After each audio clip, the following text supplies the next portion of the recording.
But if it is, no, you're not alone. But the collect calls us not to be anxious about earthly things, for those are things that are temporary, that are passing, that we experience for a while and then they change. And it invites us to rather love things heavenly, even now, while we are placed among things that are passing away. And what are the heavenly things? What are the heavenly things that we are invited to lay our anxieties aside and instead take up? Well, if we listen to Jesus and to his teachings, we know that those heavenly things are the things of justice, of peace, of grace, of joy, of seeing in one another the very image of Jesus, our Lord, of accepting and reaching out to one another as if we were reaching out to Jesus, of including others as if they were Jesus come amongst us. In today's gospel, Jesus is teaching what the disciples do not want to hear. He is teaching the facts of life, of that do not be anxious about earthly things. Jesus has been teaching, and in so teaching has confronted the powers of this world, has confronted those who were consumed with acquiring power and riches and control. And that is oh so human for each of us. In each and every human being, there's the desire for power, there's the desire to control, there's the fear of being out of control, there's the need to, through our own exertion of our own egos, to show how important we are. And to prove that the disciples, as they're hearing these hard words of Jesus to accept, are discussing along the way which of them is most important, which of them will have priority of place, which of them is going to be right next to the boss. Oh, those disciples are so like you and me.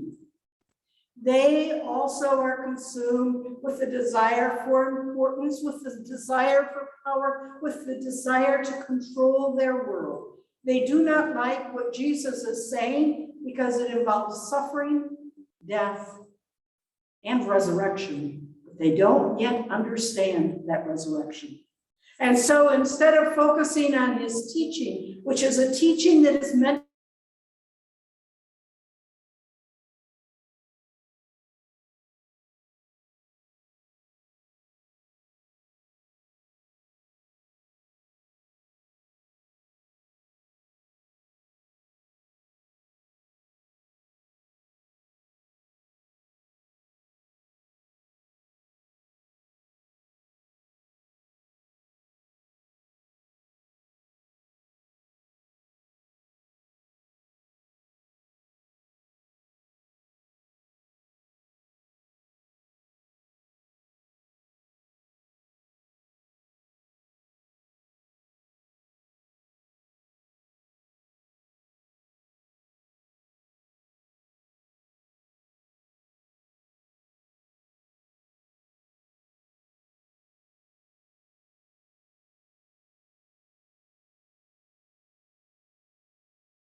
I guess if we talk, she can't hear us.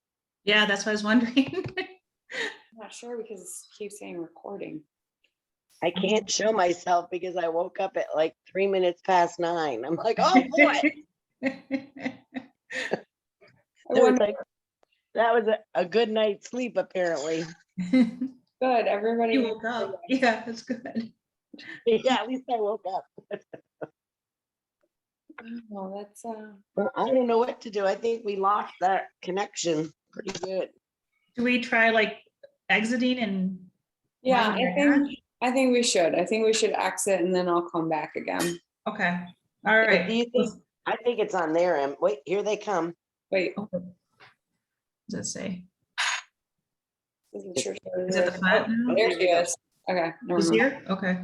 Yeah. Good luck. All right, Double mute. click her, Everybody mute. but now her I'm volume. muting. Okay, bye.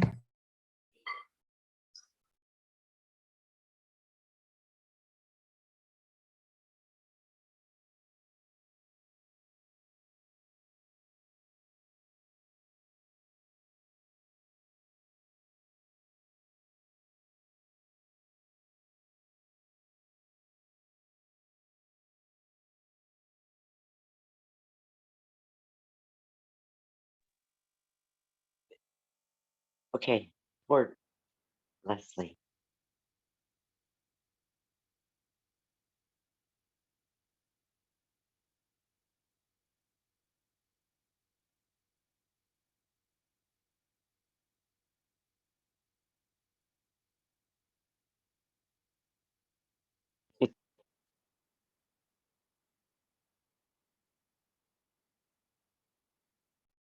Like the non-fat milk. And then there was a baby who required, not a baby, but a 1-year-old or so, who required only whole milk. And suddenly, and of course they had to buy a gallon size. 3 gallons of milk, that pretty well takes up your refrigerator. Well, then they each needed their own form of cheese because so-and-so only liked American and so-and-so only ate Swiss. You get the idea, right? And so we ended up with a refrigerator full of their food and 2 coolers full of their food, because heaven forbid that anybody else should touch any of their food. You see, and I'm sitting there and saying, is it really going to kill anybody if they have 1 peanut butter and jelly sandwich or 1 pickle and pimento loaf sandwich or 1 turkey sandwich? You know, is this really going to make a difference in life? Does it really matter for 1 set of eggs, whether they're white eggs or brown eggs or extra large or medium? You know, it was not like we were in this for the rest of our life. We were in this for 6 days. But you see, that was also my attempt to control, my attempt to point out how silly the others, these youngins, were being about their food. And so even when we think we're being reasonable, we often end up trying to be in control. And so Jesus understands his disciples. He understands what they are about, and he understands you and me. And so Jesus, to make the point, brings a child into their midst. Now, unless you're a teacher or a parent, you may forget that children are not 100% sweet, smiling, pleasant human beings. But in that society, children were really not treated well or considered well. So Jesus has taken the least among them and brought them into the midst of the disciples, of the 12 who are supposed to know the most and be the most. And he tells them, unless you welcome a child in my name, you do not welcome me. Unless you treat the least person that you wander across in your day as if that person was Jesus, you're rejecting Jesus. Jesus is trying to show us that the disciples are no supermen, and if there have been women, super women, of faith, of understanding, but they are ordinary human beings. And in their ordinary daily life, God is calling them to the work of redeeming each and every person they come in contact with.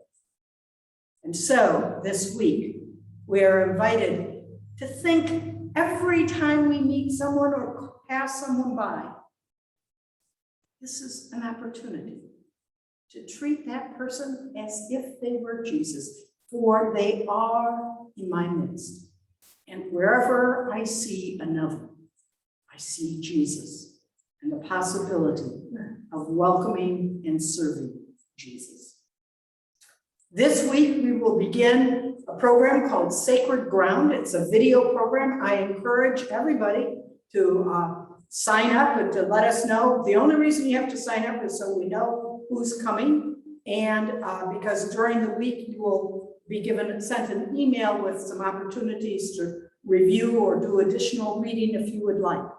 This first week will be a little bit longer. It'll last 2 hours, but it's a video presentation on the American Creed is what it's called. It's hosted by Condoleezza Rice and another professor from the University of California, Samford. I'm looking at Leslie because she's my cohort in this.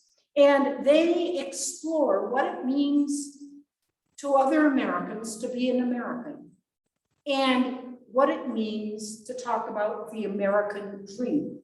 And in doing so, we see something about ourselves and what that means to us. And so before Thursday, when this program airs, I would invite you to just think, what does it mean when I say I'm an American? Who else is an American? And what does it mean when we talk about the American dream? That is a phrase that has gone throughout our history from its very beginning. But in our own mind, what does that mean? And who has access to that dream? And are there some who don't? I truly invite you to take the time. The first session will last about 2 hours. After that, the sessions will be more like 90 minutes, an hour and a half. We will be providing them via Zoom. If someone wants to come here, either because of poor internet connection or they just want to see another human being alive, if you will let Leslie or me know of your interest, we will provide that as well. We will be meeting for 3 weeks, and then we're going to take a break. The total program is 10 weeks long, but we're going to do it in 3 segments of 3 weeks each, and the last segment will be 4 weeks. And so I truly invite you to explore with us who that child that we forget might be in our midst. Let us stand and reaffirm our faith